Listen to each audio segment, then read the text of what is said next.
Classic के athletes ना इस बार इतने सारे लोग पीक करके आ गए हैं कि सच में क्रिस बमस्टेड की कमी महसूस नहीं हो रही है, क्योंकि ना सारे एथलीट्स जबरदस्त बॉडी लेकर आए हैं। इतनी ज्यादा कॉम्पिटिटिवनेस के बीच में एक नया एथलीट शायद ही खड़ा हो पाए, वो चल के आए। और ब्रियॉन हमेशा की तरह मैं बता दूं एकदम हार्ड पील्ड और फुल नजर आए। हल्का सा ऐसा लग रहा था हल्के से वो वाटरी हैं, पर फिर भी इतने कम समय में कैसे रेडी होना है वो सिर्फ ब्रियॉन एंसले जानते हैं। 2 हफ्ते पहले कैसे दिख रहे थे और अभी देखो, इसीलिए इनको ओजी बोला जाता है। वैसे तो ब्रियॉन ने अभी तो ये बोला है कि मेरा लास्ट ओलंपिया है, देखते हैं ये लास्ट है या फिर अगले साल ये आ जाते हैं खेलने। एक और प्रॉब्लम ये भी है कि ब्रियॉन की गलती नहीं है, बल्कि इस बार इतना ज्यादा जैम पैक्ड लाइनअप है, वो ऊपर नहीं आ पाए। और ये बात मैं आपको अभी से बता दे रहा हूँ, उनको फर्स्ट कॉल आउट में नहीं बुलाया गया।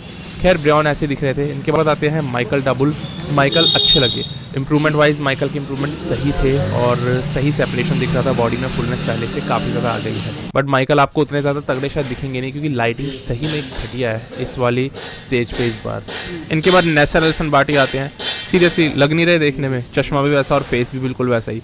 वैसे इनका नाम है नियाल, और नियाल बहुत ज़्यादा ज़बरदस्त दिखाई दिए। इतने ज़्यादा परफेक्ट एक फ्रेम के साथ एक बॉडी बिल्डर शायद ही आपको देखने को मिलेगा, और बहुत ज़बरदस्त कंडीशनिंग और हार्डनेस पकड़ के रखी हुई थी बॉडी ने। नियाल पिछले साल से इस साल बहुत ज़्यादा इंप्रूव हुए हैं, तगड़ा इंप्रूवमेंट ग्राफ है इनका, और इसीलिए इनको इस चीज़ का इनाम मिलेगा आगे जाके। इनके बाद लोगन फ्रैंकलिन आते हैं। लोगन काफ़ी ज़्यादा फुल दिखाई दिए और ठीक दिख रहे थे, बट उनके कट्स नहीं दिख रहे थे। जब तक लोगन ने अपने एब्स फ्लैक्स नहीं करे और साइड चेस्ट नहीं दिखाया, तब तक नहीं पता लगा वो कैसी शेप में थे, क्योंकि लाइटिंग इतनी ख़राब थी और एथलीट्स इतने ज़्यादा छिले हुए दिख रहे थे। इनके बाद ट्रंक नंबर 79 वो ज़बरदस्त ही दिख रहे थे। फिर आते हैं दोस्तों सुनमीत गिल, हमारी इंडिया की शान, और बहुत बड़ी बात है कि इंडिया को रिप्रेजेंट करा जा रहा है क्लासिक फिजिक डिवीज़न में पहली बार एक इंडियन।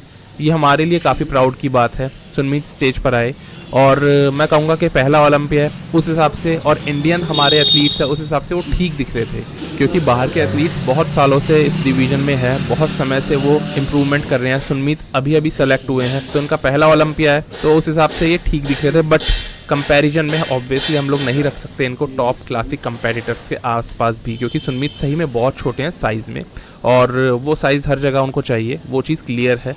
तो हमारे लिए बड़ी बात थी कि हमारा एथलीट पहली बार आ रहा है, और मैंने ये भी बोला था कि सुनमीत के लिए सिर्फ ये एक लर्निंग एक्सपीरियंस रहने वाला है। ज़बरदस्त एथलीट से मिलने वाले हैं, एंजॉय करना चाहिए इस पूरे मूवमेंट को उन्हें। बहुत बड़ी बात है हमारा इंडियन एथलीट अगर ओलंपिया में क्वालिफाई ही होता है तो। बाकी इनके बाद आते हैं मैट ग्रेगो, और मैट एक फैबुलस शेप में थे, बहुत ज़्यादा सेपरेटेड और फुल इनके लेग्स दिखाई दिए। मैट की शेप बहुत ज़बरदस्त है, मतलब आपको ना कोई ऐसा एथलीट दिखेगा जिसकी शेप इस साल ख़राब आई हो क्लासिक में। इनके बाद एक कायरलो करके एक एथलीट आते हैं। मैं कहूँगा अभी तक जो हमने लाइनअप में देखे सबसे ज़्यादा हार्ड और अच्छी कंडीशनिंग वाले एथलीट थे पूरे क्लासिक में, और कॉन्फिडेंस इनका एपिक था, बहुत ज़बरदस्त फिजिक। फिर आते हैं दोस्तों होजे मैनुअल। मैं अभी तक कार्लो की तारीफ कर रहा था, लेकिन जैसे ही होजे आए मैं सच में डर गया। एकदम से मुंह से निकला इस एथलीट को कल जीतना चाहिए। दोस्तों सोचो, मैंने अभी तक सारे एथलीट्स देखे भी नहीं है और एकदम से ऐसा कह देता हूँ। मैंने अभी तक ये समझ लो कि माइक समरफील्ड को भी नहीं देखा, बट सिर्फ इस एथलीट को देख करके एक वो कॉन्फिडेंस आता है कि ये एथलीट कल जीत सकता है, क्योंकि इनके अपडेट्स ही ऐसे थे, लग रहा था मानो ये सही में मर जाएंगे। ये मैं कोई गलत इंटेंशन से नहीं बोल रहा हूँ। जब हम बोलते हैं ना डेथ फेस, मुझे इस एथलीट के लिए लगा सही में कि ये बॉडी में कुछ बचा ही नहीं है अब निकालने के लिए। आखिर क्या चिप ऑफ हो सकता है, आखिर क्या कट ऑफ हो सकता है इस बॉडी में से। इनकी फिजिक में कुछ बचा ही नहीं था ड्राई आउट होने के लिए, और अभी भी स्टेज पे सबसे ज़्यादा कोई ड्राई, सबसे ज़्यादा कोई हार्ड और इनसे ज़्यादा मसल्स किसी पे हो तो बता देना। होजे को देखते ही कई सारे लोगों ने इंटरनेट पे भी ये लिखना शुरू कर दिया कि यही जीतेंगे, सबको हरा डालेंगे। और होजे की फिजिक ऐसी लग रही थी कि ये मेंस ओपन बॉडी बिल्डर करके ज़्यादा अब लगने लग गए हैं। इस लेवल की हार्डनेस थी कि इतनी तेज़ लाइटिंग के अंदर भी वो हार्डनेस छुप नहीं रही थी, वो मसल सेपरेशन कम नहीं होते दिख रहा था।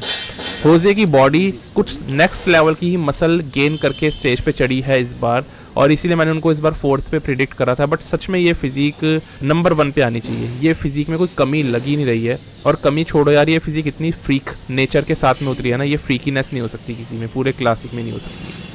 होजे ने सही में डरा दिया, और इतने में दूसरे एथलीट्स आप देखो पीछे खड़े हुए हैं, और ऐसा लग रहा था कि होजे को पोजिंग भी नहीं करने दे रहे, क्योंकि वो जो पीछे मैनेजमेंट में एक इंसान खड़ा हुआ था ना, वो ना लगातार एथलीट्स को भेज रहा है। पहले वाले एथलीट की पोजिंग खत्म नहीं होकर दे रही है, इतने में दूसरे एथलीट को भेज दे रहा है, और ये लगातार हर एक एथलीट के साथ। इससे एथलीट्स काफ़ी ज़्यादा नर्वस हो रहे थे, और उनको ना काफ़ी ख़राब फील हो रहा था, क्योंकि वो स्टेज पे आके खड़े हुए कुछ नहीं कर रहे। पहला एथलीट अभी तक गया ही नहीं है, तो ये थोड़ा सा एथलीट को ना वो डाउन फील करा देता है, एम्बेरस फील करा देता है। बाकी ये जो एथलीट आपको सामने दिख रहे हैं, ज़बरदस्त हार्ड हार्डनेस वाली बॉडी थी इनकी, ज़बरदस्त फ्रेम था, बस थोड़े हैमस्ट्रिंग्स वगैरह इनके वीक थे, पर सारे एथलीट आप देखो क्या शेप और हार्डनेस अटेन करके आए हैं। इनके बाद आते हैं रेमॉन डिनो। रेमॉन अच्छे लग रहे थे, लेकिन जैसे इन्होंने अपनी बैक दिखाई तो ये बहुत ज़्यादा ज़बरदस्त दिख रहे थे। रेमॉन ने रियली अपनी बैक इंप्रूव कर ली है, इस बैक में कोई कमी नहीं लग रही है। अपडेट्स में अच्छे भी लग रहे थे, कभी कभी डाउन भी लग रहे थे, बट स्टेज पे सारी रियलिटी पता लग जाती है। रेमॉन सबसे ज़्यादा ज़बरदस्त इंप्रूवमेंट करके अपनी बैक में लाए हैं पिछले साल के अभी तक। बस इन्हें पसीने ना आए, कॉल आउट्स के अंदर बॉडी की कंडीशनिंग को होल्ड करके खड़े रहे। फिर हम देखते हैं दोस्तों